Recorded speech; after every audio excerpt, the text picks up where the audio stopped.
Welcome, everyone. Especially nice to see all of the familiar faces, those who I have met many times and some who we just met for the first time in January. It is wonderful to be with you, and a special welcome to anyone who may be joining this group or attending a JCoR program for the first time. If you are new to JCoR, my name is Teresa, and I am the coordinator of the group, which is the long form of the name is the Justice Coalition of Religious, which we shorten to JCoR.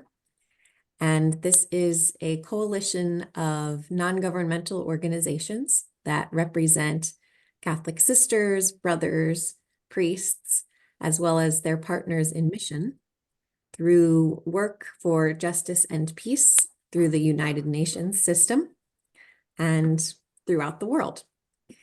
And so we are gathered here today for the second session of our 7-month program in which we will prepare for, participate in, and then debrief and reflect together on the experience of a conference that happens each year in the UN system, known as the High Level Political Forum on Sustainable Development.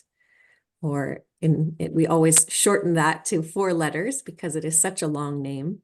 So in English, it is shortened to HLPF, or in Spanish and Portuguese, FPAN, and in French, FPHN. So you will hear those 4 letters come up many times, both in writing and in our discussion today. So just know that each time you hear those 4 letters, we are referring to the same UN conference that is happening in July. And the main objective of this conference will be to review our progress at both the national level and the global level toward achieving what we call the Sustainable Development Goals, which you may know very well is the agenda of the entire UN system from the year 2015 until the year 2030. So we are right in the middle of that agenda this time. And we still have a lot of work to do to achieve those 17 goals. And so we will be looking at what we have accomplished and what work we have still to do at this conference in July. And you have been invited to participate here because there are a select list of governments who will be reporting and giving their own national progress reports to that conference in July. And so we called upon you who are living in those countries or who have significant experience in those countries to help bring additional insight into how much sustainable development progress has happened there and what still needs to be done. So in today's session, we will be talking in much greater detail about what this conference is about, what is included in it, what its purpose is, and specifically how we are able to participate as people who are not representing governments. So we will first, before we get into all of that fun material, we will begin, as we usually do, with a very short prayer to unite ourselves as a team and a community in favor of justice and peace.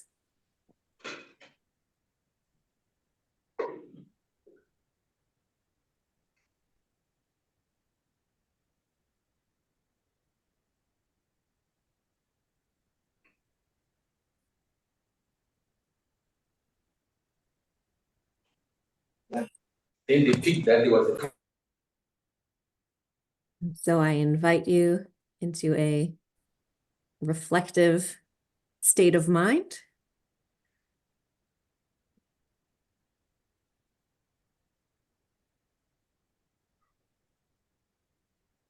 We pray.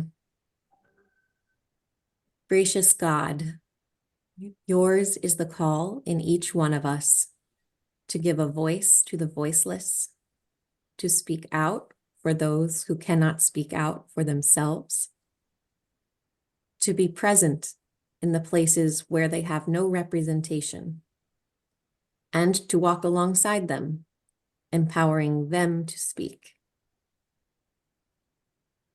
We carry our own burdens, but still, you ignite a flame in each one of us to bear the burdens of others, to advocate for human dignity, to serve the common good.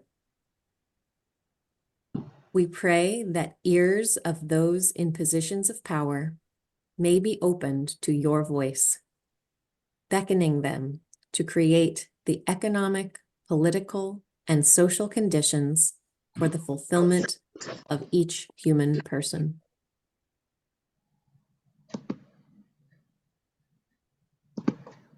As we continue on this journey toward the HLPF, open our ears to hear the cries of the poor and the planet, our eyes to see the faces that remain nameless, our mouths to encourage those who struggle to find a voice.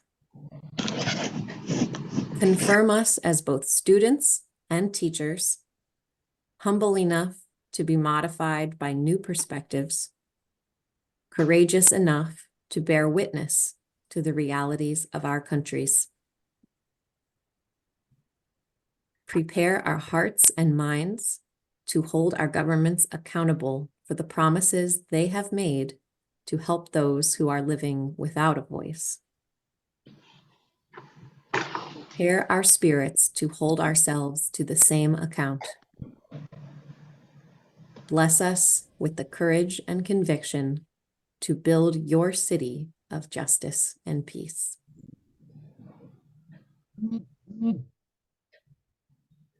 Amen.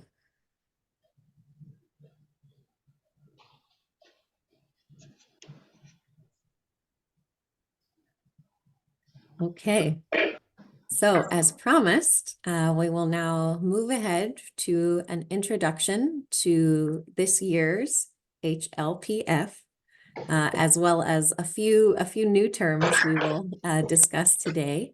Something called VNR, which is the short form for Voluntary National Review. And we will also talk about the civil society networks that exist to monitor this progress for sustainable development within each of our countries. And as before, I will apologize at the beginning that I will be doing so much speaking today and giving so much input, but I do promise that as we move further into our program and we get closer to the conference itself, this will become more of a dialogue and more of a conversation among us. And it will be less of me speaking to you. So thank you for bearing with me in these first sessions when I will do the bulk of the speaking.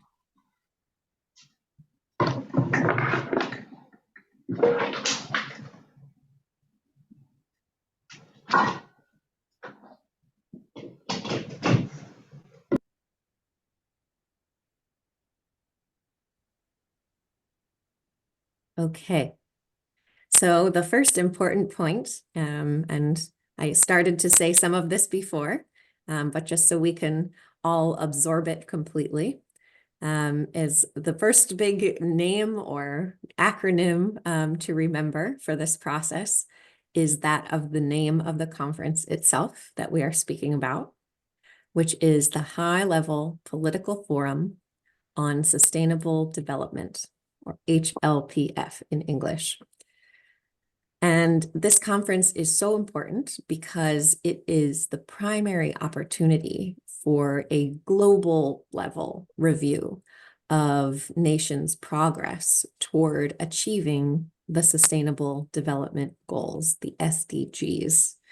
And as a reminder, for those who have not worked with the SDGs much before, we will speak again about some of what those specific goals are a little bit later in our session today. So don't worry if you're not quite remembering what goals, what ideas are included in that agenda of 17 goals. We will speak more about that. So this conference is held every year in the month of July, and it happens in person in New York City, which is the location of UN headquarters.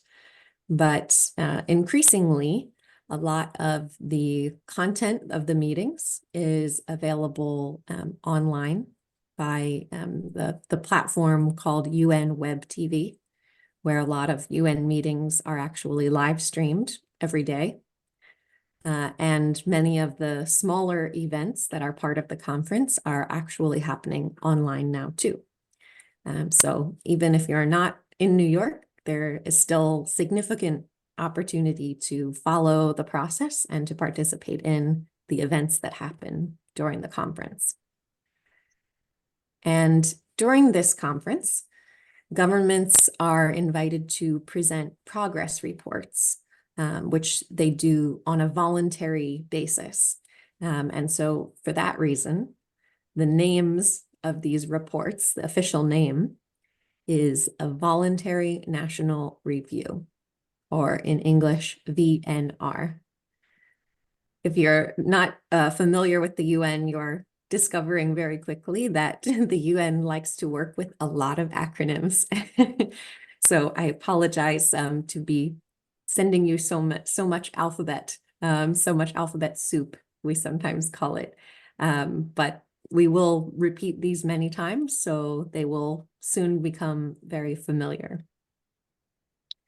And so these are progress reports, which the government is presenting kind of before the world to say, this is how much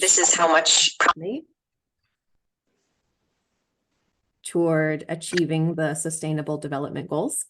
And these are some of the areas in which we need to do more work, or we need to accelerate our progress if we want to achieve these goals. And so it's kind of an open forum for sharing good ideas and things that are not working, so that we can all make progress. And very important feature of this conference is that it is not only an opportunity for governments to present their perspective on how much progress is being made in the country, but it's also a space in which members of civil society, so people who are not associated with government, can also present our perspectives on how much progress a country is making, or in many cases is not making. We can also have some voice in that conversation.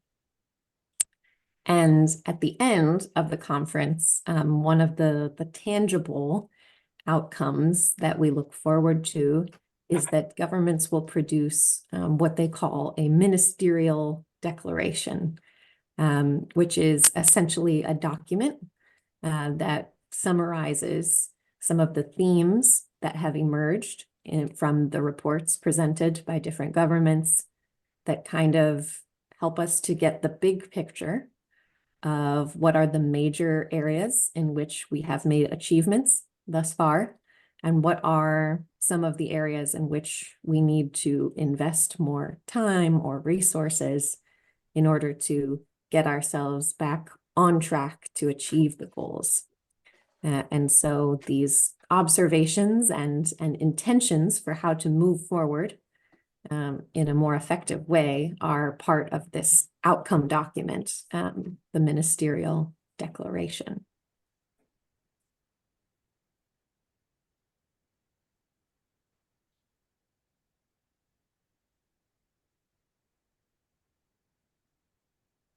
Okay, I'm just checking on I saw a hand go up and then down, so I'm just checking on the chat box to make sure everything is okay technically. Looks like things are good now.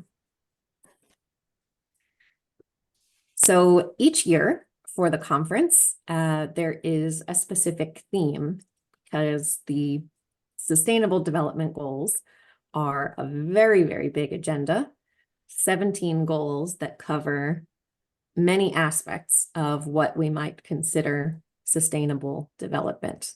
Everything from poverty, hunger, health, education, water and sanitation, housing, all the way through concerns about the environment and the way that we are responding to climate change and how we are protecting ecosystems. And then through discussing how we are functioning in terms of our governance institutions. So it's a very, very broad agenda. And so each year for this conference, there is a smaller set, a subset of just 5 of those goals that are selected as the focus or the priority theme for that year. So this year, the priority themes, the big picture idea is that we recognize that we are in a time that we are facing many different crises happening at one time. We are environmental crisis. In many places, we're seeing political crisis. We are seeing violent conflict at a high level that we have not seen in much of the earlier years of this agenda. And so with all of these, which of course are what some people call the poly crisis, because they are all connected, we take that in mind as our context when we look at these 5 goals that are the focus for this year. So those 5 goals are goal number 1, which in its simple form, these of course have longer, more detailed explanations and goals that go with them. But I'm giving you the short form of each of the goals now. So goal number 1 is to end poverty. Goal number 2 is have zero hunger, no hunger or food insecurity. Then the next priority is goal number 13, which is to take meaningful action to address climate change. The next priority is goal number 16, which is to strengthen our institutions and establish good governance, which that one is the one that addresses things like corruption or situations where people do not have access to a justice system, anything that falls under the umbrella of good governance kind of fits into goal number 16, which is also associated with the word peace, because they recognize the strong connection between those strong institutions and being able to maintain peace in a society. And then the final priority goal for this year's conference is goal number 17, which is actually one of the priority goals every year. It's the only one that is always in the set of 5. And the goal number 17 is representative of having partnerships that support all of the goals in the agenda. And that includes partnerships between governments. It includes partnerships between government and civil society. It includes partnerships among different groups within civil society, the way that we are all coming from different congregations or different organizations. And it talks about partnership kind of between and among all of these different groups and entities as a way of supporting the big ideas in the Sustainable Development Agenda.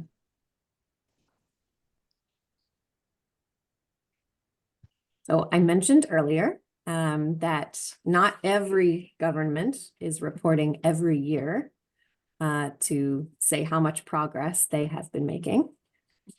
So there are 41 countries that are going to be reporting this year.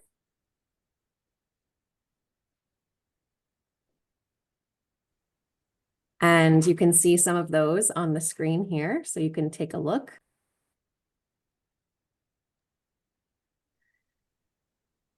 And you'll see many of your countries listed there. Of course, this is not all 41, but I selected those here that most of us would be coming from. And again, these are governments who volunteered to report. So that's the reason that it's these particular governments. Almost every government has reported at this point. There are still a very small number that have not yet reported, but some of these have reported 2 or 3 times at this point since we started this agenda in 2015.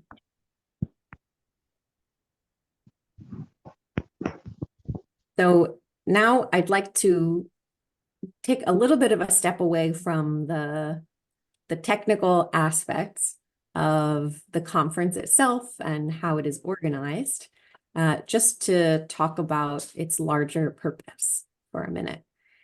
And so to speak about the purpose of reviewing progress through a forum like the HLPF, I like to ask the question that is it really at the heart of so much of what the UN system does. And that question is, who writes the global narrative? And in the case of this conference, we're asking specifically, who writes the global narrative on progress toward sustainable development? And you may remember from our earlier session that we looked for a few minutes at the charter document, the Constitution, essentially, of the United Nations itself.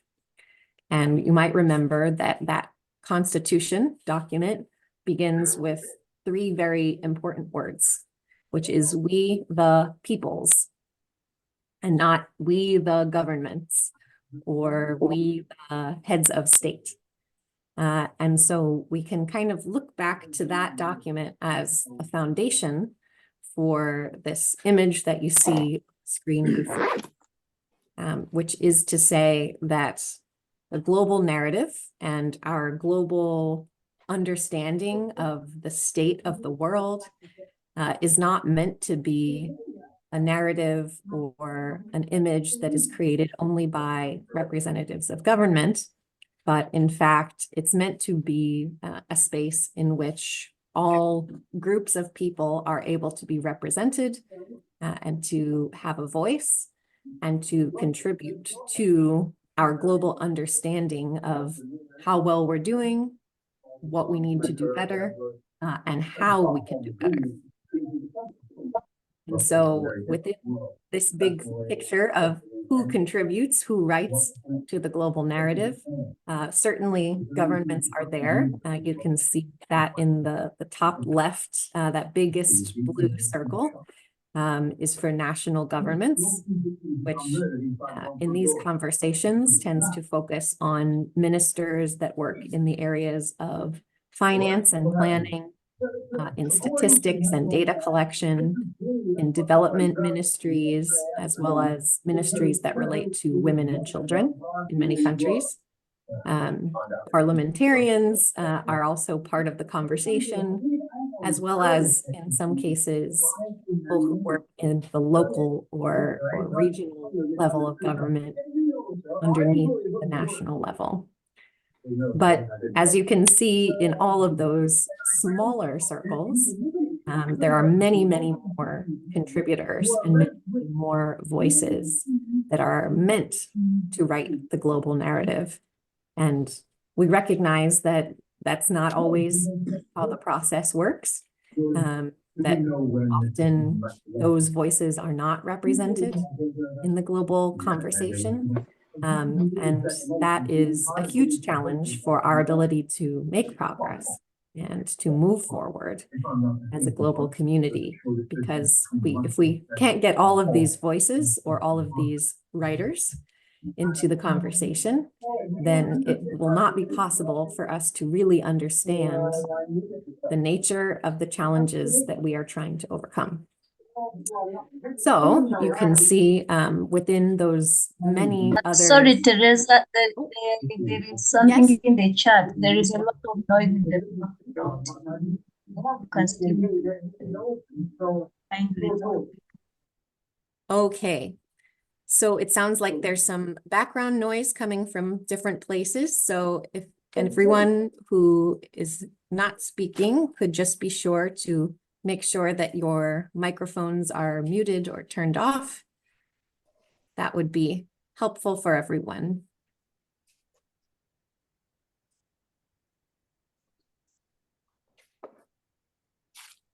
Okay. Thank you for letting me know there was a problem. So as I was saying, you can see with all of those smaller blue circles, the big name that we can use for all of them is stakeholders, which is just to say people who are affected by the conversation, people who are affected by decisions that are being made in policy-making spaces. And specifically, there are many categories of people within this large community that are highlighted or given a special space to speak during the HLPF. And so some of those groups that I want to specifically highlight, because we tend to be connected with them as groups of religious or people who are working in ministry to provide for basic needs. So two of those groups have stars on them. One is religious groups, which of course, I'm sure we would recognize ourselves as part of that group. And then the other star is on NGOs, non-governmental organizations. And just as a reminder, or for anyone who wasn't at the first session, in the UN system, religious congregations and people that work with religious congregations are recognized as NGOs. I know that's not usually the term that we would use for ourselves or how we would think of ourselves, but in the bigger picture of the UN system, that is a label or a name that is often used for us and the way that we participate in the system. So that's just something to be aware of. And so as part of the NGO group or as part of religious groups, or there are also groups for women specifically, there's a group for children specifically, there are groups for people with disabilities, for Indigenous peoples. Each of these categories of society is given a special pathway to contribute to the global narrative on development progress that happens during this conference. And so just once more to take in the whole picture here, yes, governments do have a big circle, they do have a big voice, and they do get the most time to speak during a conference like this. But on the other hand, there's a recognition that they are really a small subset of the voices and perspectives in our global society. And so there is a need for these many, many other voices and perspectives to be part of the review process and the planning process for going forward. And I will remind you, especially because this slide has so much detail in it, that I will be sharing all of these slides after the session today. And we will again have them in all 4 languages that we have on this call. So don't worry if you're still looking at all of the detail, or if English is not your language and this image is not very helpful to you yet, don't worry. There will be a more helpful version coming to you.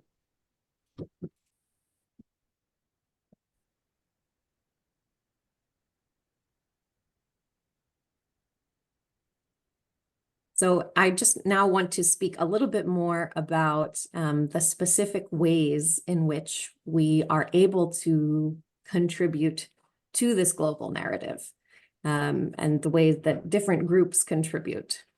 So as we see in our center circle there, that is the symbol in this case for our global narrative. Who gets to say how well we are doing or how many problems we still have. And so you can see there are many different voices and channels for contributing to that narrative.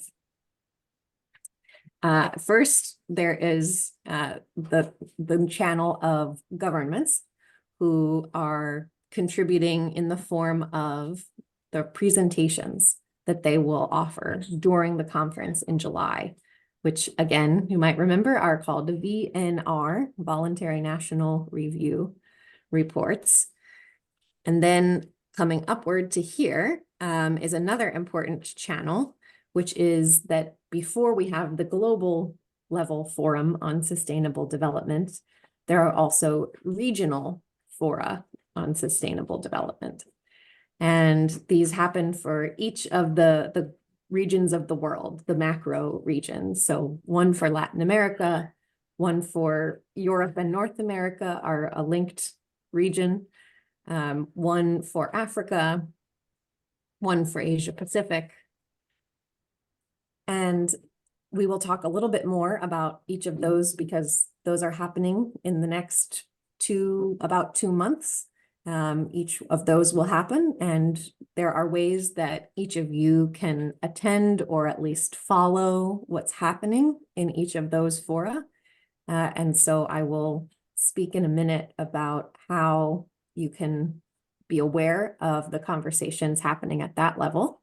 Because, again, as we see in this image, the conversations that happen in those small fora during these next 2 months will be a big contribution to the global level forum in July. Then moving on here, there's another channel for input, which is that in each country, essentially, there are civil society networks, meaning just networks of people of goodwill, people like yourselves, people who are doing humanitarian work or charitable work, citizens who are monitoring the work of their government and how well it is serving the people. And so in each country, these networks have formed in different ways. They take different forms. Some of them are highly organized. Some of them might even be sleeping, be dormant at this time.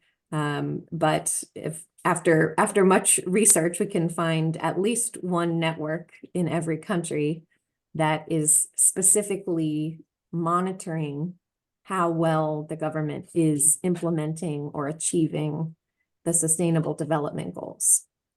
So I will also help you to locate the network that is functioning in your country.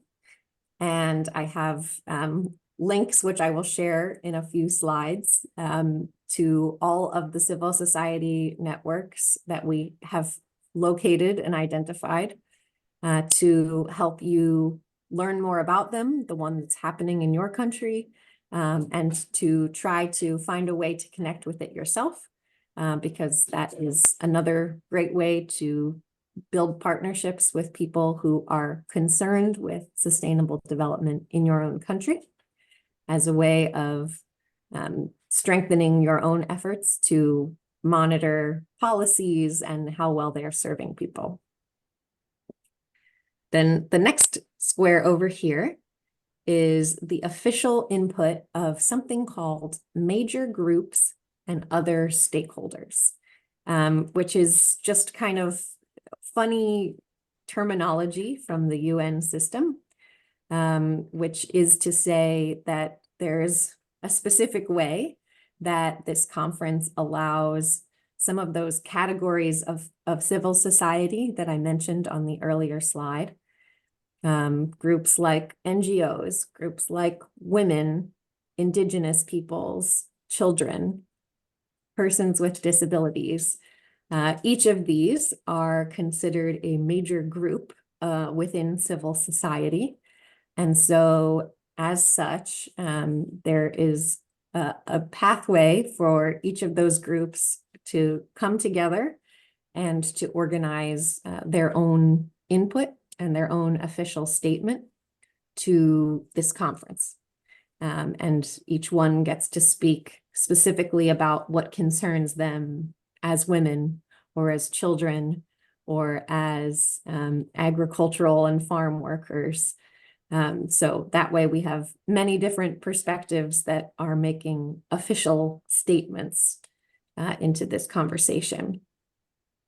Then the next box, unfortunately, is not a channel that's available to us this year, but there are certain years when the UN will offer an open consultation to anyone in civil society, which they essentially do by putting out an online form that allows people to send in some information in writing that allows them to contribute directly to report what they are seeing and experiencing, even as individuals.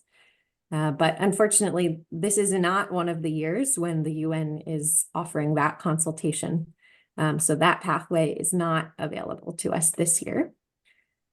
But then the last one down here is something about the contribution that we make during the conference itself in July or in the week before and after it, which is that we have the option to organize live events or panel discussions during the proceedings of the conference itself. And in those events, we can highlight the voices of leaders from within our own groups or within our own subset of society to help bring alternative perspectives into the conversation. And we can invite representatives of government to attend those events. Sometimes they even will sponsor events alongside of us. They'll partner with us. And so that way we can have people coming from different perspectives and different roles in the same room and talking about issues that concern us in relation to sustainable development. So as you can see, we've got a whole sunrise here, a whole array of opportunities for contribution to what we're calling this global narrative, the global story about how well we are doing as a human family.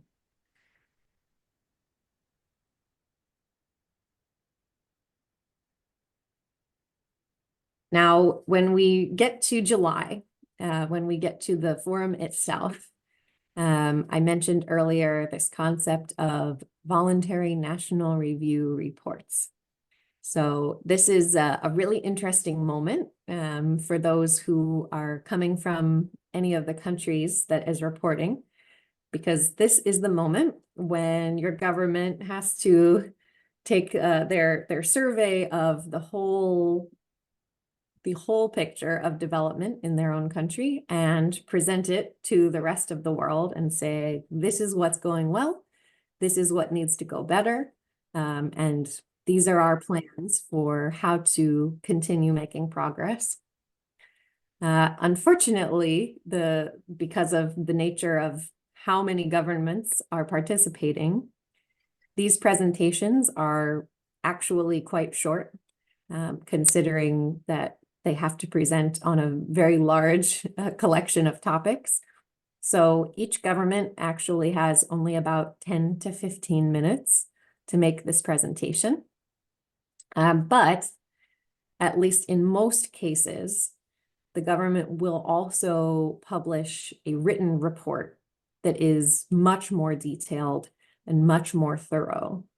And those reports typically become available only a couple of weeks, sometimes even days before the forum starts. So there's always kind of we're waiting and waiting to get our hands on those reports so that we can review them and make our own critique of them. And then it's only a few days before the forum itself that suddenly we're handed these reports, which are sometimes very, very long. Some of them are hundreds of pages. Some of them are much shorter. And it's really, it's the decision of the government itself, exactly how thorough or how detailed a report will be. But in any case, the written report tends to offer significantly more information than the actual live presentation that they will offer during the conference.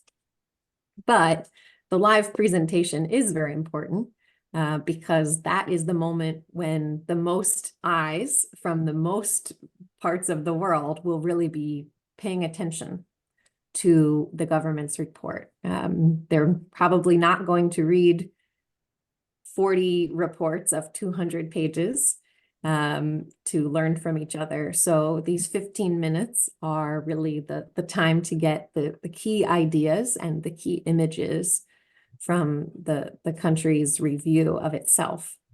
And it's also helpful to us to get kind of a summary of what the government is saying about reality in their country. And so as a group, when we get closer to July, we will take the exercise of looking at the reports that are presented by each of our respective countries, and we will then make our own reflection and our own critique of those reports. And we will also follow when they make their live presentation for the whole global community. We will be paying attention to that as well. So some things to note about those voluntary national reviews. Because the reporting itself is optional.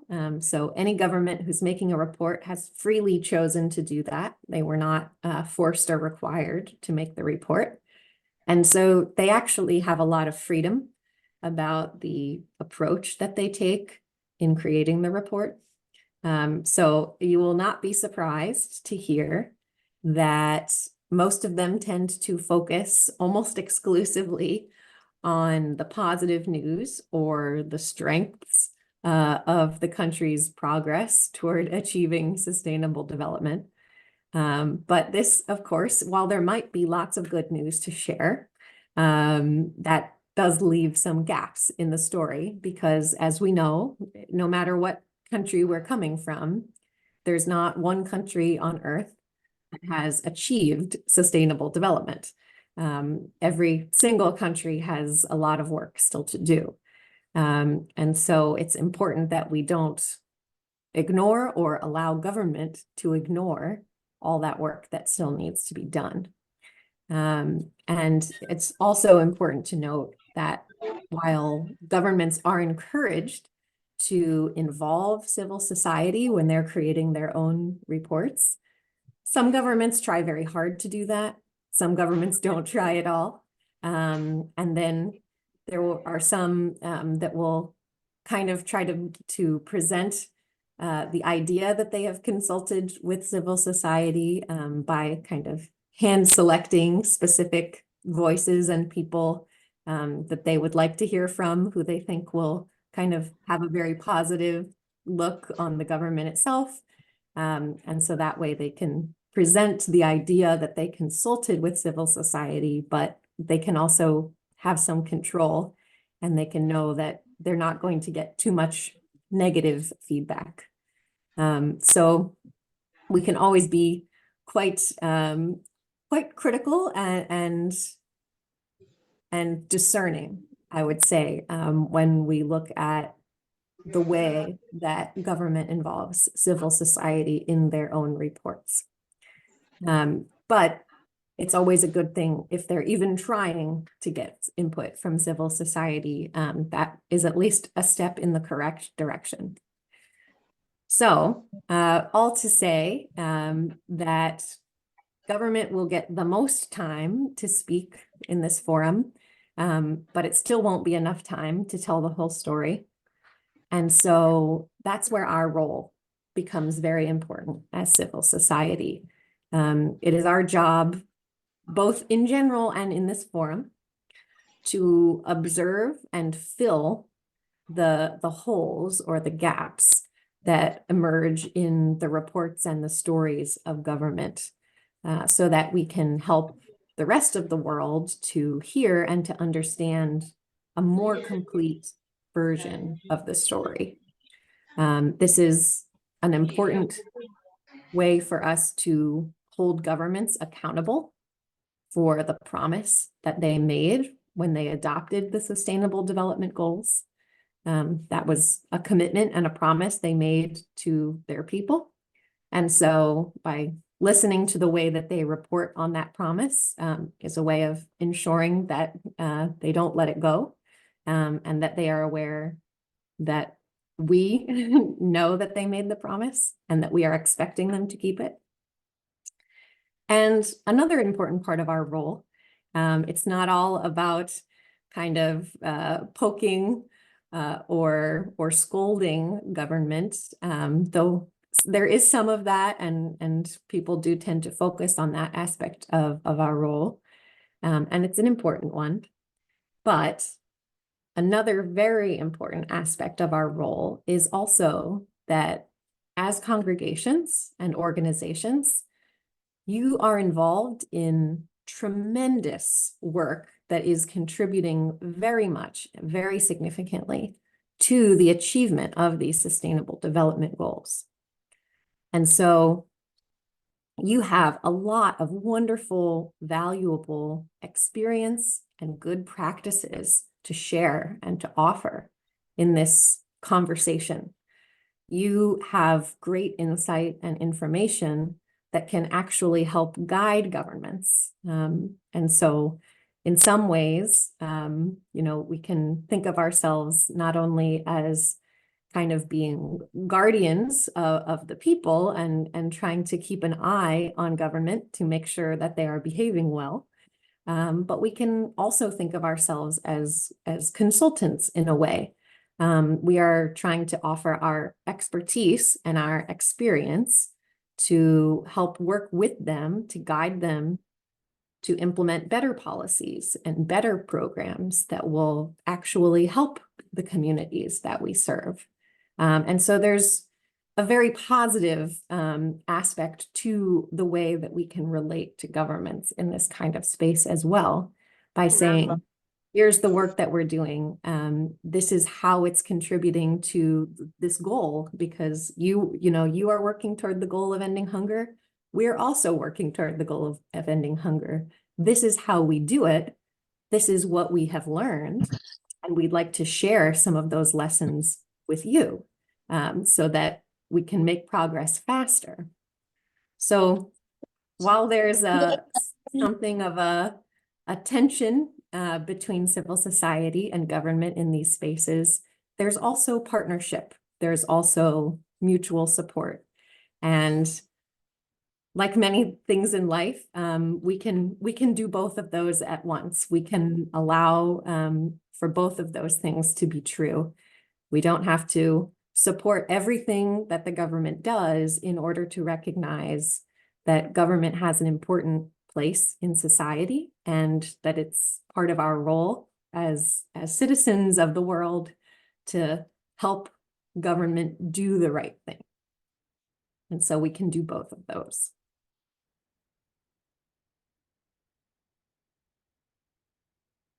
Okay, I have just done a lot of speaking and you have done a lot of listening.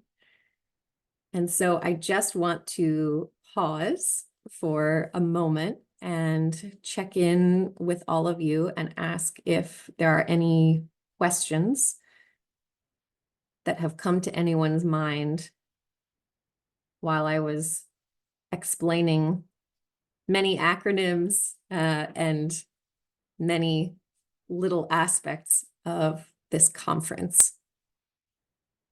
Yes, Francesca, please go ahead. Thank you very much, Teresa. I'm speaking from Geneva, and I feel so consoled and happy with what I have heard this afternoon. It's my first time, and I need to say a very big thank you to my sister, Michelle, in New York, who has actually encouraged me to participate. Two things have really touched me and explained for me some of the confusions I experienced here in Geneva when trying to register for a conference at Palais des Nations. You know, it gives you a list of different groups, and sometimes it says major groups and other stakeholders. I don't know where I belong, so I'll tick others. And then I put faith-based organization because I'm a daughter of charity. So today, you have helped me to put myself in perspective that I can happily tick major groups and other stakeholders. And I also feel so touched by how you have explained the narratives of the countries, you know, when they are giving their voluntary information. Here they call it the Universal Periodic Review. Very recently, last week, we had one from Nigeria. And I was sharing with my sister, Michelle. I said, they only put positive things.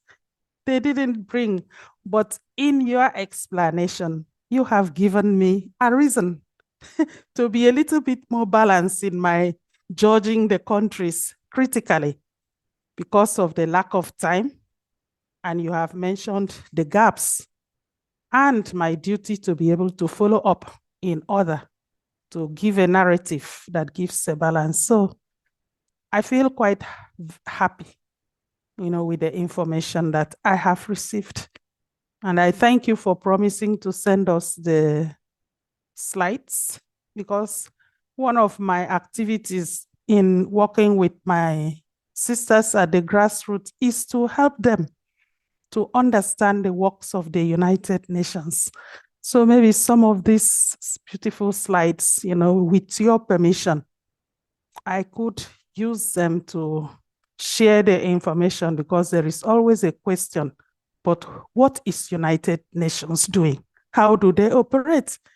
Sometimes I don't understand how they operate myself. So I've learned a little bit more today. Thank you. Well, thank you, Francesca, and it's wonderful to meet you and to be connected with another member of Michelle's community. And it's wonderful that you are also involved in following the different conferences and processes that happen in Geneva at another office of the UN. And you're very accurate in your understanding that there's a strong comparison between this conference to review progress toward the SDGs and the process you mentioned called the Universal Periodic Review, which is a general human rights progress review for those who have never heard of that. So you're right, there are many similarities there. And a big part of, I think, the value for us of being in relationship with the governments through the UN system is that while there are these big moments when big presentations are being made, if we're in relationship with them kind of throughout the year, then we're not limited to just that one very short moment and one very short conversation, but we can continue to communicate with them throughout the year about where we see the gaps and where we see the challenges and where we have recommendations and support and guidance that we can offer at civil society. So I'm very excited that you're so involved in Geneva and that you're also journeying with us here. That's wonderful. Thank you. Yes, Michelle.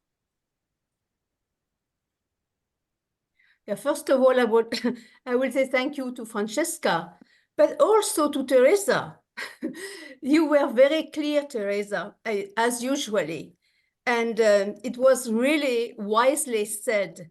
And you enlightened so well, you know, our role in walking to the HLPF, which is not an easy way. So thank you so much.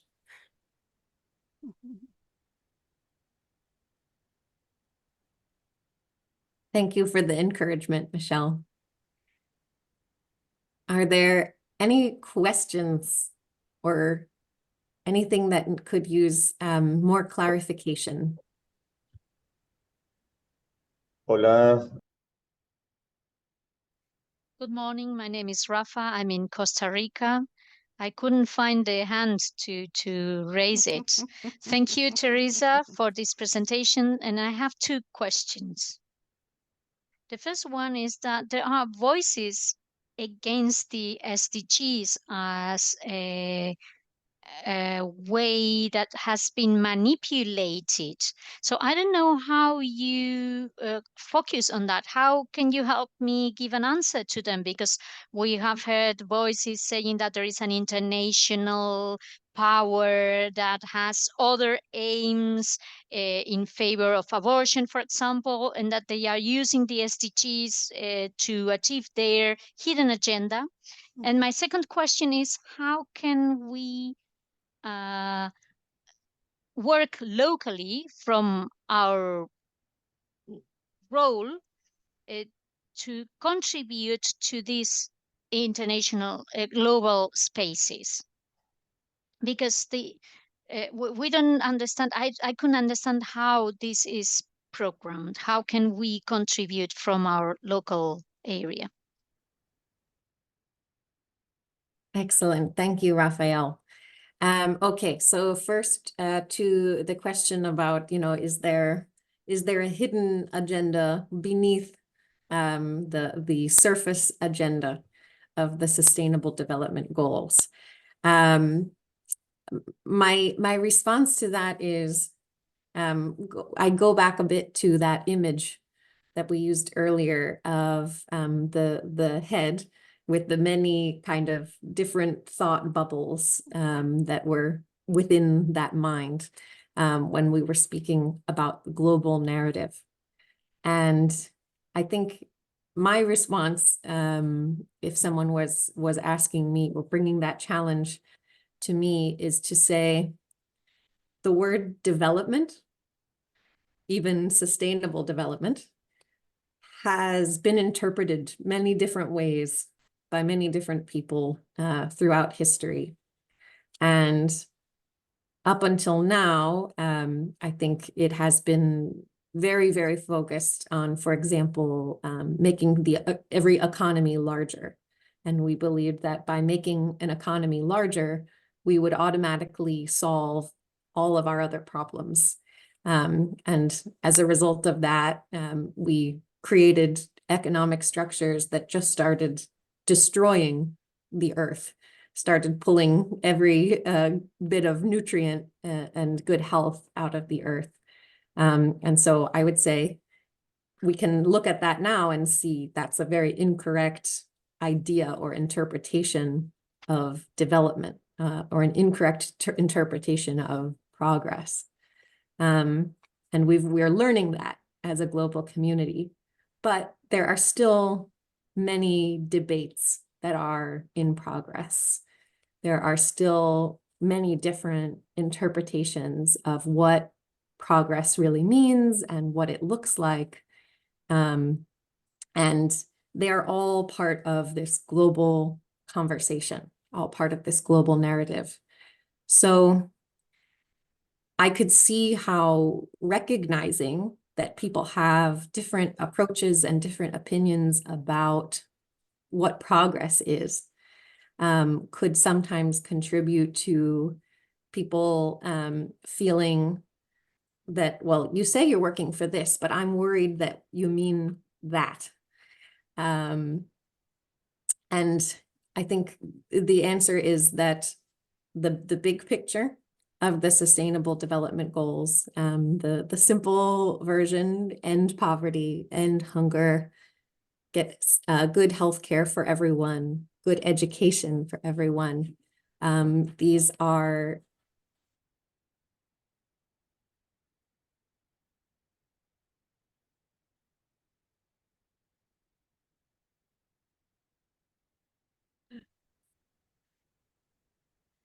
sorry about that. So there are different ideas about what development can be. And so that conversation is still happening. Some people want to practice it in different ways from others. And to me, that is the reason for us to be part of the conversation. That is the reason to be invested.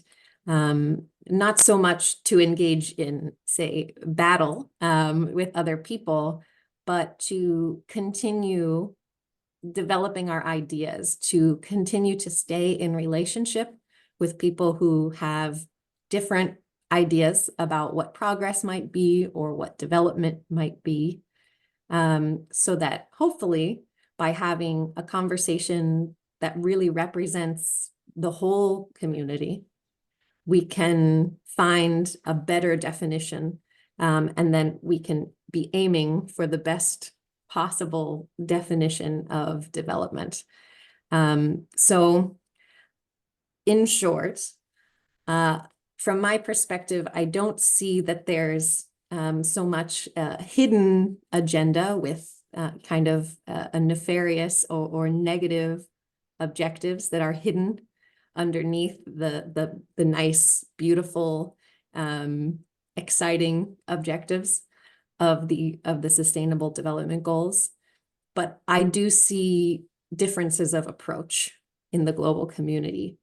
And so to me, there's great value in making sure that our approach is included in the conversation to help shape the goal and the tactics or the strategies that we will ultimately pursue as a global community. But I would say on the whole, the agenda is extremely well aligned with Catholic social teaching, with the ministries that you all engage in. I think it's extremely well aligned and paints a picture of exactly the kind of world that we envision, that we want to work toward. But as you say, it's not enough to just say, great, the goals are there, they look nice. Now we can just let somebody else worry about it and let someone else do the work and monitor the work. We have to continue to be part of the conversation to ensure that when governments say they are working toward those goals, well, are they really reaching everyone? And are they really including everyone? And are they really sharing wealth, or is it just that we're concentrating it for a few people and somehow saying that that's progress? So to me, your question highlights the need to stay in the conversation. And then the second question that you asked about how to kind of go from where you are today, working at the local level, how to go from there to connecting with this very international global process. I will say a little bit more about that in the next slides to come.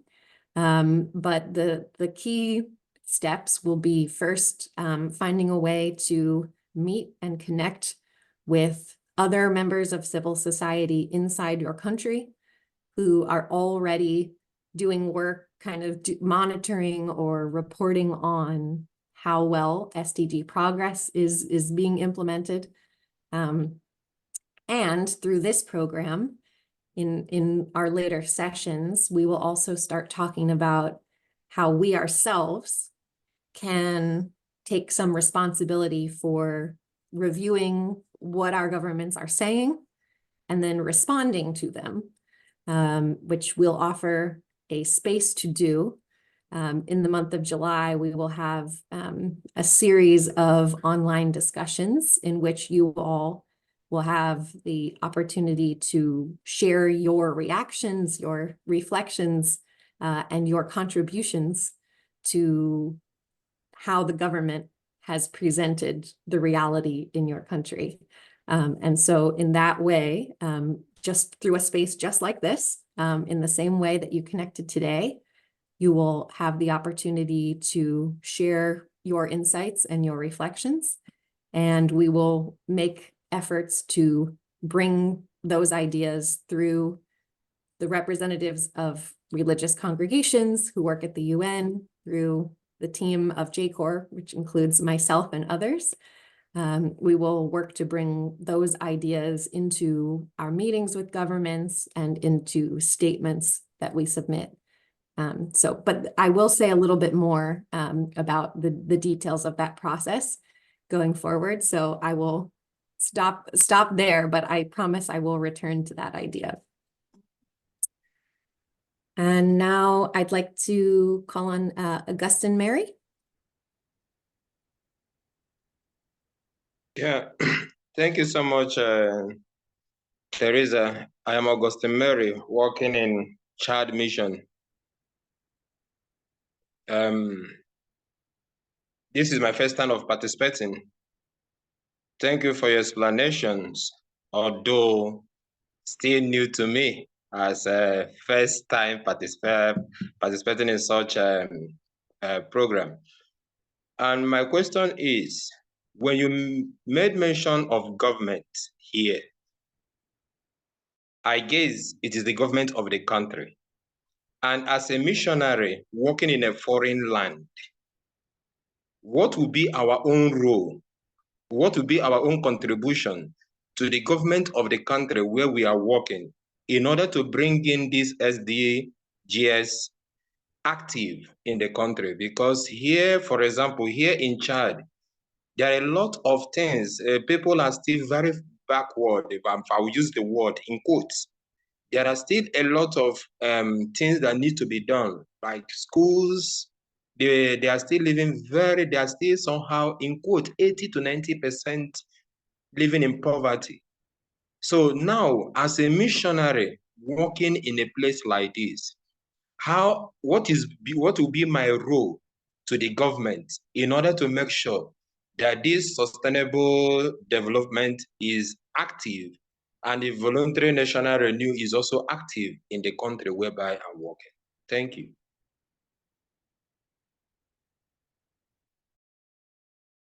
That's a great point. Thank you, Augustin Mary. So of course, in this room, we are coming from many different countries. And so the response and what is possible will be a little bit different in each place. Each of you will have different concerns with respect to, for example, how stable your government system and processes are, or whether you have security concerns if you are to speak up about anything that relates to policy.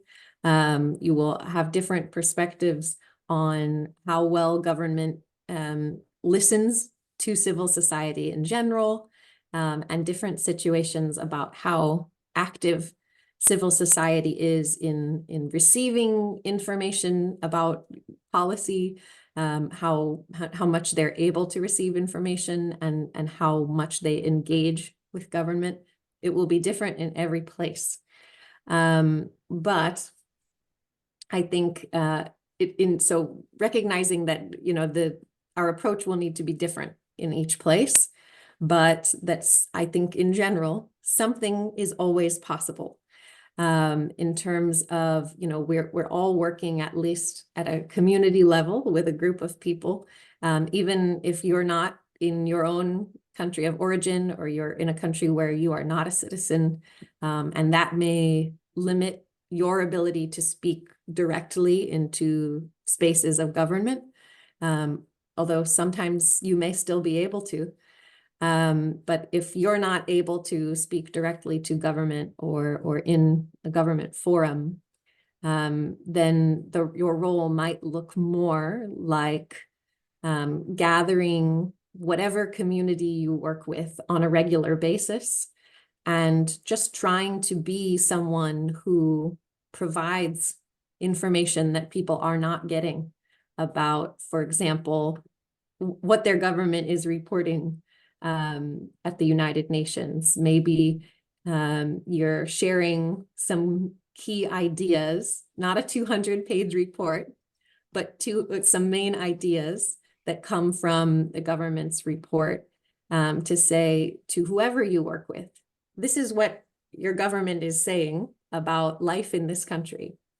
And to simply even ask questions and invite people into a conversation of critical thinking about that information, to say, do you agree? Do you think that this is what life is like? Is this how you experience it?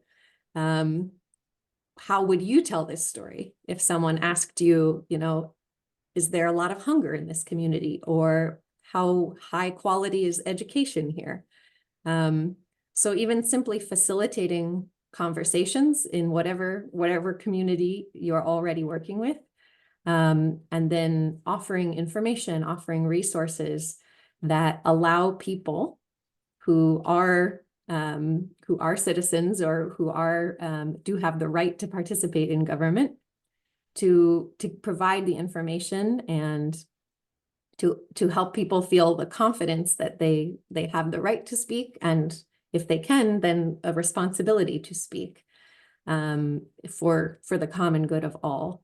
So there's at least that pathway, even in situations where it might not be possible for you to make a personal visit to, say, the office of your national government. There are ways in which you can facilitate greater participation of the citizens in a way that will help them to have more of a voice in the conversation. And I think that is, frankly, it's even a superior activity for people to be able to speak for themselves rather than you speaking on behalf of others. So while you may feel that you don't have the power you need to do this work, in fact, it's really more about ensuring that everyone is aware of the power that they have, and that they know they have the skill and the right to use that power. So, but hopefully we will continue to think of new ways of participating as we go forward. And by the time we have our final meeting in August, I hope we will start sharing some specific ideas about how each of you would like to continue engaging in this conversation about development in each of your respective places. Yes, Cesar, please go ahead. Good morning. My name is Cesar Lundman. I work recent, and I would like to highlight that the SDGs are quite valid, and some of them require an immediate action, like climate change that is affecting all of us. I don't think this is the time to start discussing topics that are not relevant, or that might be relevant but have a secondary relevance. I think that we are in an environmental crisis that is urgent, and we need to act upon it. Here in Peru, we are working together with NGOs, with the trade unions, with the university on this particular topic. And we are putting pressure on the Peruvian government. At the moment, the government has set aside a very important fund, economic fund, for the restoration of the Amazon. And we have questioned the lack of action of the government when some environmental leaders were killed in the Amazons, and we were listened to by the government. And that's why the government is now allocating more funds to protect the Amazon, because the Amazon is the lung of the earth, and we are called to take care of the creation. And I would like to pose a question. I would like to know if the UN Conference of Religious, if we are working together with other faiths, is there any interreligious dialogue? Because in Peru, we're trying to achieve this. We're trying to work from different faiths all together, because the problems are common. And therefore, we are called to join to establish new partnerships. Thank you. Thank you, Cesar. It sounds like you understand advocacy and work for justice very well from working with trade unions. That sounds beautiful. And to your question about work between groups from different faith traditions. Yes, we are always working with, there are a very large number of organizations who, like the congregations who are part of JCoR, who have this accreditation that allows them to be in conversation with the UN system and the governments in the UN system. And there is no barrier between us, no wall between us in terms of how we come together for to work to address issues that concern us. And one of the main mechanisms through which we organize ourselves is through these groupings that we call NGO committees. And so they tend to organize on the basis of an issue of concern. For example, there's one group for the status of women that is concerned with gender equality. Another group related to migration and the rights of migrants. Another group dedicated to the mining and extractive industries and how those affect human rights and the right to water especially. And so the way that we tend to organize is really, it's on the basis of issues of concern, more so than about our own personal background. And so in these spaces, we are always working among people who represent organizations from different faith traditions, but also people who are coming from secular organizations. So the concern is our meeting place.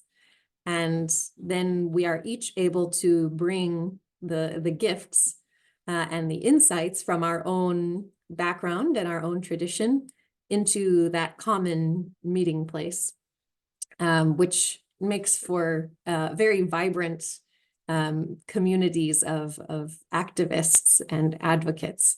And we also have a group that is dedicated specifically to bringing together those organizations that do represent faith groups. And that is called the Committee of Religious NGOs. And that one is a space that especially recognizes the perspective of a faith organization as different from a secular organization. And in that way, it becomes a space where we really can understand the gifts we have in common and also the unique gifts and perspectives that come from different faith traditions. So it's very much that kind of diversity, religious diversity and many other forms of diversity are a big part of our environment here among the NGOs that work in connection with the UN system.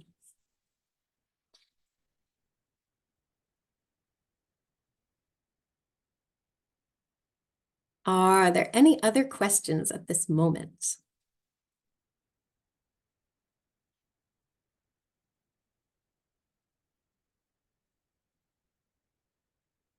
Okay, very good. So I will go ahead then. I have a little bit more information to share today. Again, thank you for your patience with all of my talking today. And the next thing I want to discuss in a little more detail is something I mentioned earlier, which is that in the next couple of months, we will have these regional level fora for sustainable development. So the forum in July, the HLPF, is the global level. And then as a key input to that global level, we have these smaller fora before and in each of the regions. So I just have on the screen here the dates for each region's forum. So you can look for the one that's relevant to you and maybe take a moment to make a note of when that's going to be happening.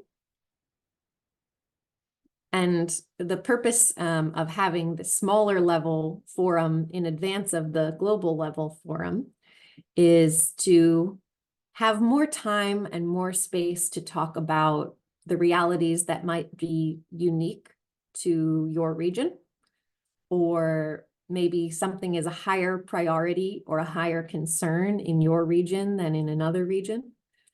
Because as much as we all have in common, we want to recognize that, of course, we're not all the same. And that's a wonderful thing, but that also means we sometimes need space with people who have something just in common with us.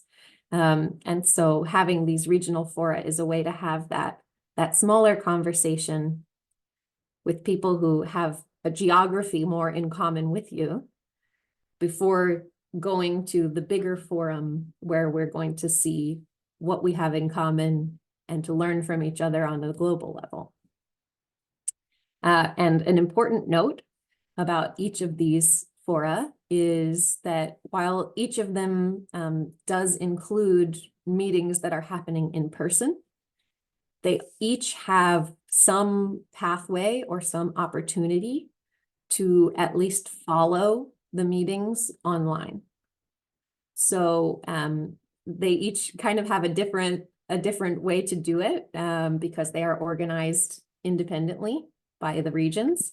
But if you are able to set aside time on these dates, you will be able to find either live streaming sometimes on Facebook or on a YouTube channel, or some of them on the UN web TV platform.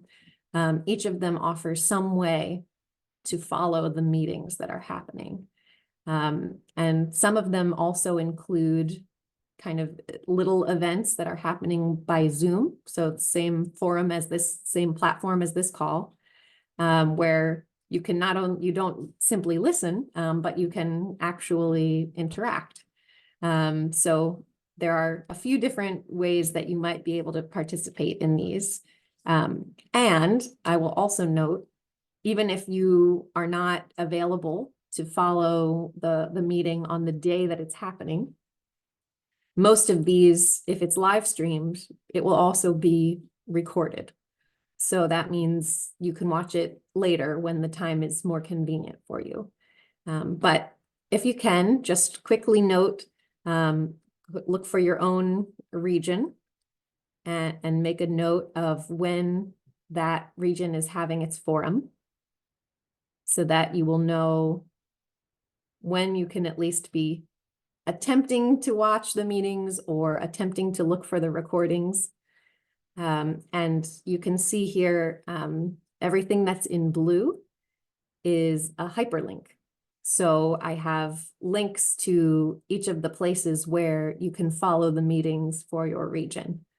So hopefully that will be nice and easy for you. And I'll also say many of them, in addition to having a program that's organized by UN officials or by governments, many of them also have meetings that are just for civil society to have dialogue. And so those are also listed here with links to how you can connect with them. And so that's one other place where you might have the opportunity to learn who else is doing this kind of work in your own country, or at least in your own region.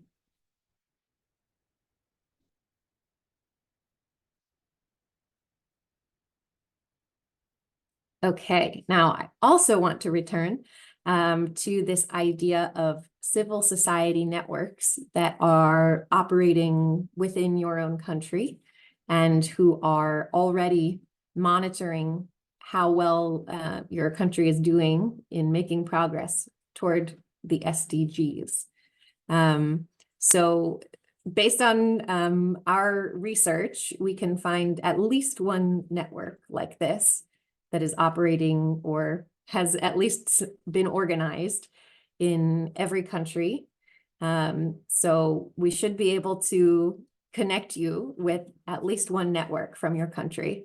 And if we have difficulty, we will work together on that, trying to find a network for you. And because each of these are organized independently by members of civil society in the country, each one will have a different shape. They have different methods of meeting, different ways of gathering input from the members of the network. As I mentioned before, some are very active and very organized, and every time, some of them even annually, are creating their own independent reports as a way of kind of offering a supplement to what the government is reporting at the HLPF. Some of them are creating those kinds of reports just on the years that their own government is also making a presentation. Some of them are not creating formal reports as such, but are gathering more to exchange ideas. But they exist, at least in each place.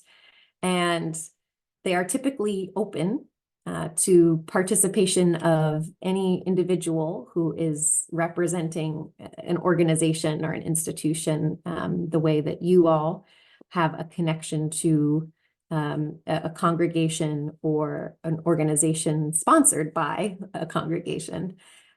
So it should be possible for you to become a part of whichever network is operating in your country, so that you can also start to interact with other people who are perhaps involved in ministries like yourselves that are trying to achieve some of the development goals, or others who are simply kind of good at monitoring what is happening, who are collecting data or information, and who are trying to be an important part of that global narrative, and speaking up for what's really happening in the country where you are.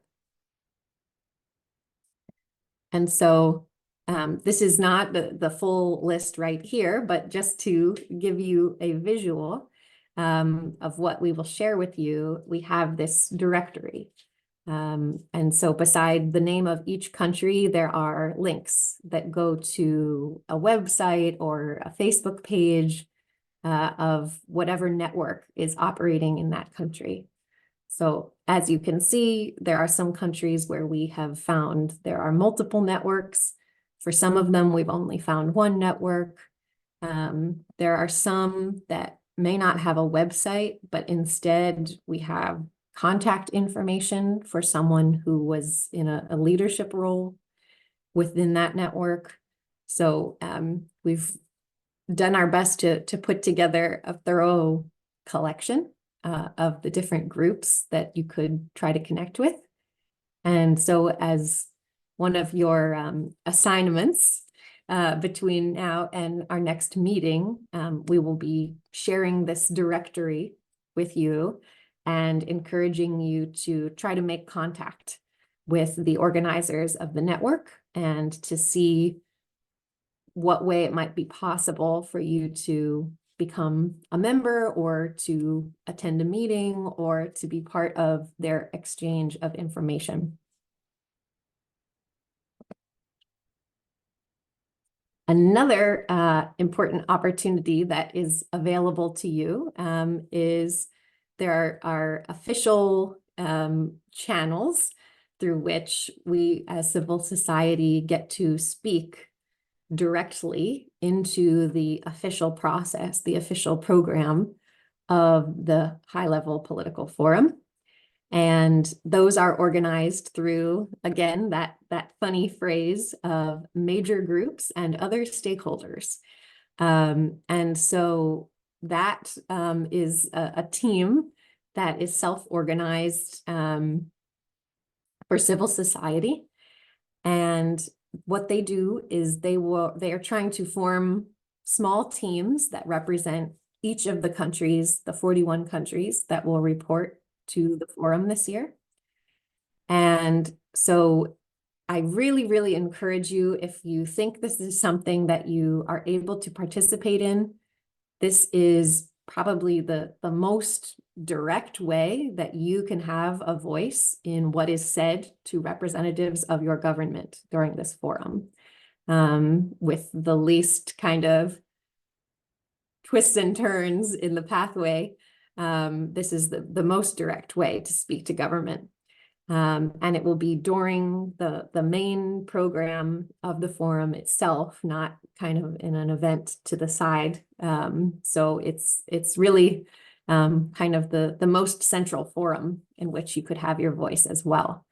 And so if you join the team for your country, this is something that gets organized outside of the calls that we have as JCoR, but there will be another team that will be sending emails to connect you with other members of your own country who are interested in gathering ideas, because after your government makes their presentation during the forum, there is an opportunity for members of civil society to respond immediately in that moment. And in that response, you're able to share both questions. You can present questions to the government representative, and you can also add additional concerns or observations that you want to ensure are addressed by the government. And so it's really a very exciting and powerful opportunity.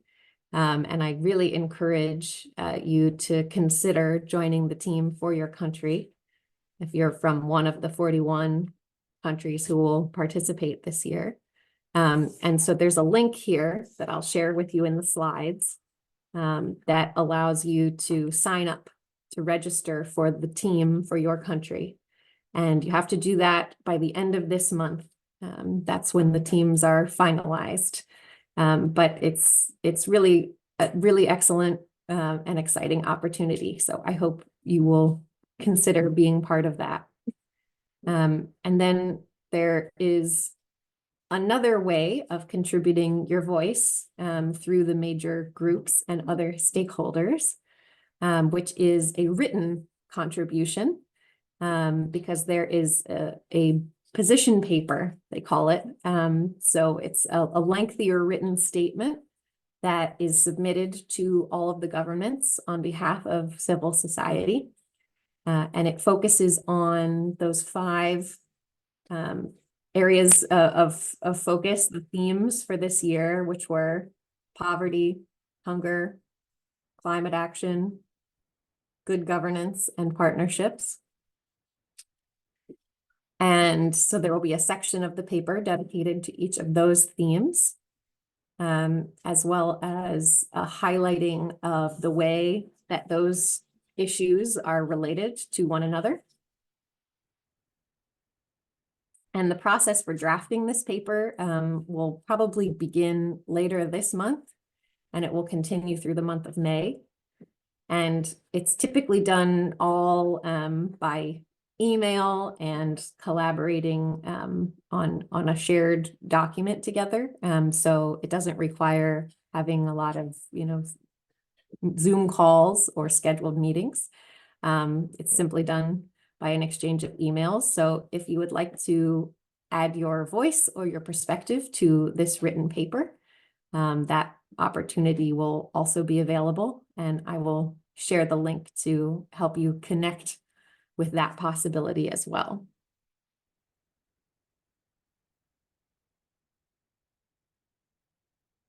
And then finally, another way that we all will definitely contribute together to give our input to this overall conversation will be through some events that we will organize to happen during the month of July. And the series of events we refer to as the JCoR SDG Lab, lab being short for laboratory. And this is a series of 5 online dialogues happening via Zoom, just like this. And we have one session dedicated to each of those 5 priority goals again. And so you all, as participants in this digital delegation of JCoR to the forum, are asked to be part of that conversation, to essentially be speakers, to offer your brief comments and remarks as part of your journey and the reflections that you will create on what your government has said and how it compares to your experience, and perhaps offering some good practices that relate to the priority theme. So you will each be called upon and invited to share, not a lengthy presentation necessarily, but just to bring your voice into the conversation after we spend these months preparing together, to just offer your insights and what you would like to say to representatives of government and what story you feel needs to be told better about your country. Now, these meetings that we have, the lab, will be available or open not only to ourselves, this community of delegates here, but we will also invite other members of our congregations or our local community to attend as well, so that everyone can learn from what you all have to share. And we will also look to take the insights that we get from you in those conversations into our meetings, our statements that we present to governments throughout the year. And if we can, we will even try to get some representatives of government to attend some of the sessions, which can be difficult to do, but we will certainly try.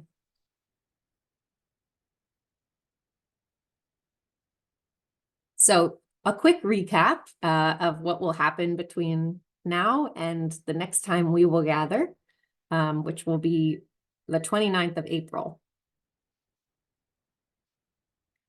The first thing is a reminder again that, of course, you are all encouraged to participate or to follow in some way the Regional Forum on Sustainable Development for your respective regions.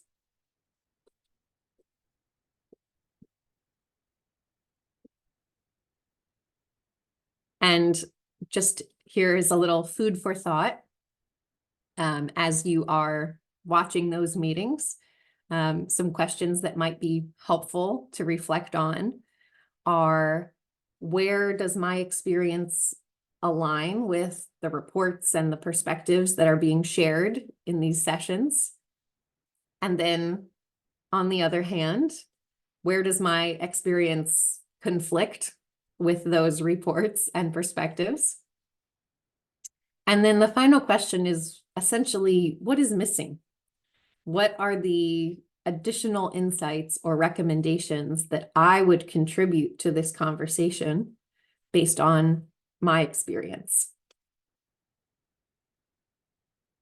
And we will return to those 3 questions quite a bit throughout these months together, because they are a very helpful way to approach how we can relate to the way that government presents reality and compare it to how we would like to present reality. And then, of course, as I just mentioned, you have the opportunity to join the team from your country that will respond immediately after your government makes their presentation. So I hope that some of you will join the team for your country. And then finally, you also have the chance to join the team that will draft that written paper, which is less specific to countries and more speaks on the global level about issues that are concerning us all.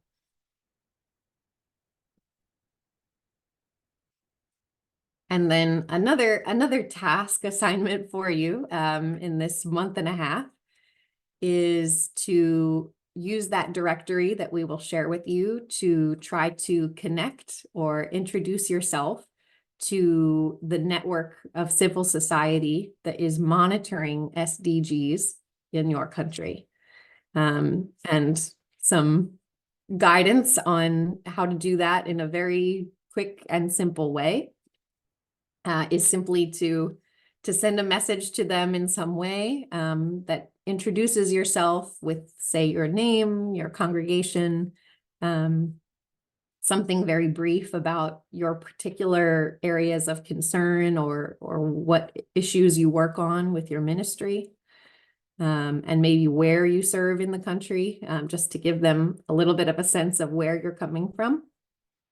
And then you might also ask about what activities that network is doing this year, since your government will be reporting this year. We can ask them, are you intending to prepare a report? Is there a collection of data that is happening? What activities are you doing? And then finally, if they are active and they are preparing a report or having meeting of some kind, then the final question would be, how can I be involved? How can I submit ideas or data? Or if there's a meeting, is it possible for me to attend the meeting or someone else from my congregation to attend the meeting?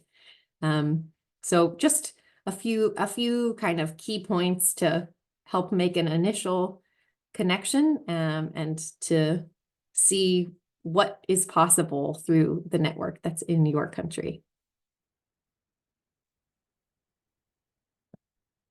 And this again is just flipping through the directory itself. Okay, and then finally, of course, to be sure that you register for our next call, which will be on the 29th of April. And for most of you, it will be the exact same time as today.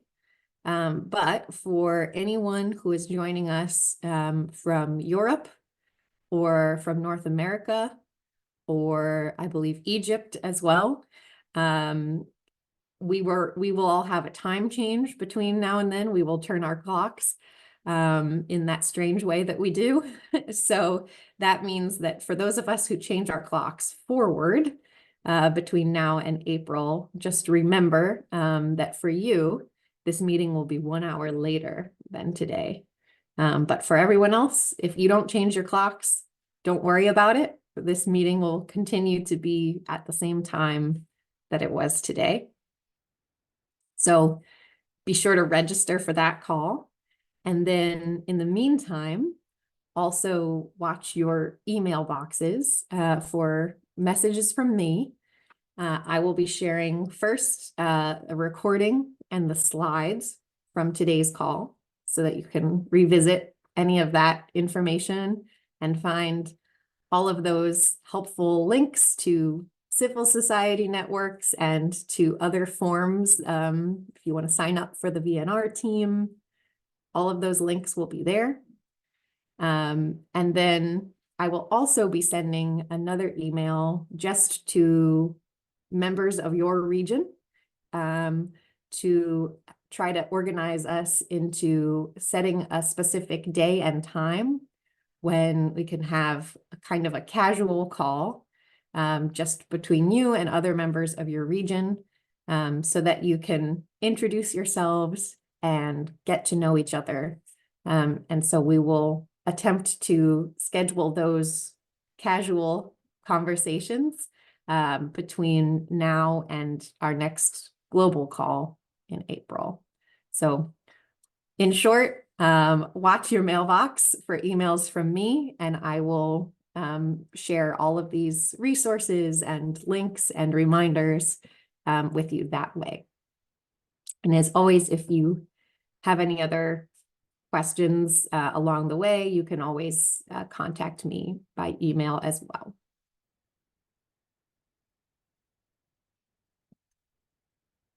All right, so I will, oh my gosh, there have been a lot of messages.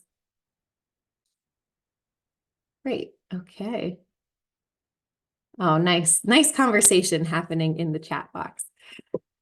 So I'll just take our last few minutes to ask if there are any other questions that anyone has that they would like to bring forward while we are all together here.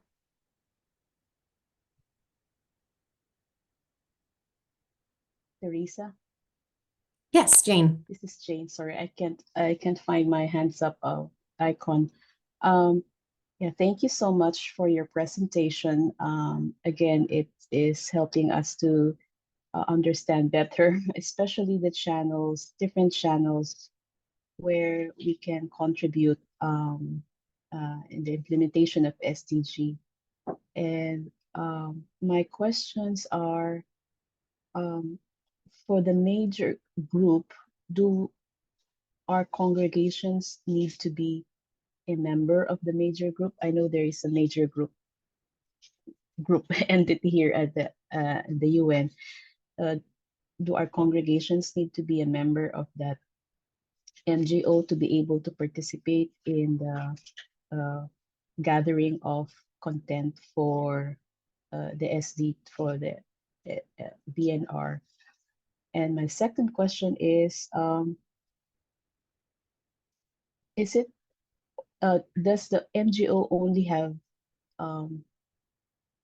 the means to speak during the HLPF session, or can other groups like JCoR also speak on behalf of the group for a particular country to give their comments like NGOs do?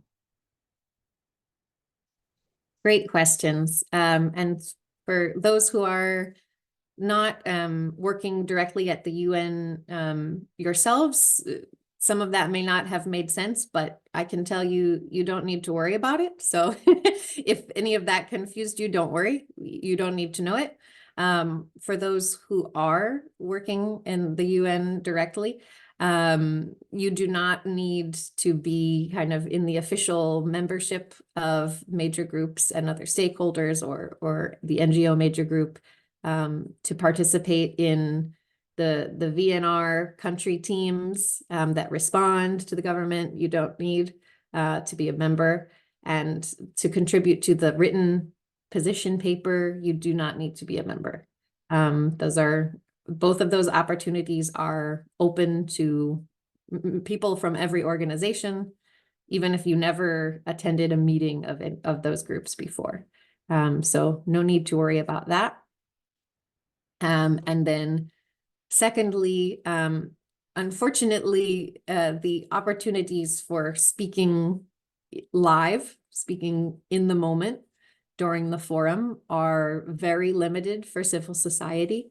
So the only way that civil society does have the opportunity to speak to governments in the main forum is through those channels I mentioned, the ones that are organized by the major groups and other stakeholders. So truly, if you would like your own ideas and reflections and messages to government reflected in the main forum and spoken directly to your government representatives, then the way to do that is to join the VNR team for your country, which you can do by clicking on that link and signing up for the team for your country. And that's why I so highly encourage you to do that, because there are so few ways to communicate directly to government in this forum if you are civil society. We do organize the lab, the meetings like this, as a way of having more time and more space to share our own ideas and reflections, which we will then try to communicate to governments in many different ways after the forum. But unfortunately, the only way to talk directly to government during the forum is if you contribute to the statement that will be made by the VNR country team. Okay, thank you. Mm-hmm.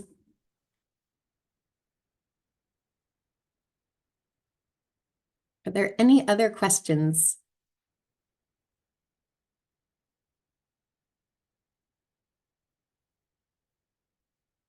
Okay, wonderful. Well, thank you all again for your kind attention, for my many minutes of speaking today. I really appreciate your presence and your engagement. Really enjoyed the questions that you all shared throughout our session.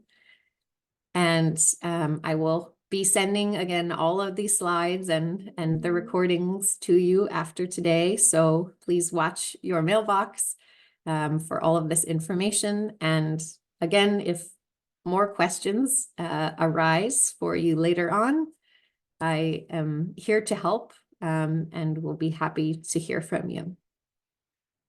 And one final thank you again to our interpretation team, Anna, Vivian, and Jessica. Thank you so much for making it possible for us to have this global conversation and to engage in global learning together today. We really appreciate you. So I will say goodbye and thanks to all for now. And you'll be seeing emails from me, and I will see you all again on April 29th. Thank you, Teresa. Thank you all. Thank you.